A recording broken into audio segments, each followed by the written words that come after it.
Naniniwala tayo doon sa kasabihan na habang may buhay, may Pag-asa. habang may buhay, may Pag-asa.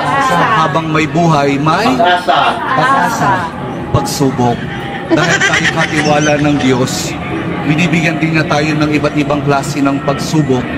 Kaya po doon sa pagsubok na yon, saka pa lang natin mauunawaan na talagang ang ating buhay ay mayroong, habang may buhay mayroong Pagsubok. habang may buhay may Pagsubok. pagbangon.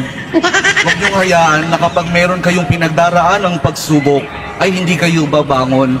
Kailangan meron tayong pagsumikap na pagtsatsagaan natin yung ating mga pagsubok na pinagdaraanan.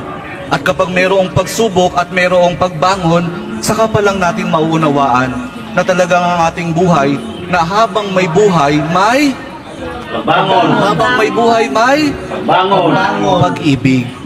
Ang pag-ibig na nagmumula kay Jesus lamang sa ating mahal pong Jesus Nazareno.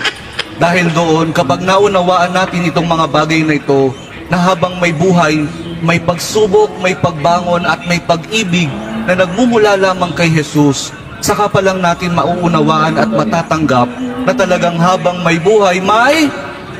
Ayaw nyo nang sumagot.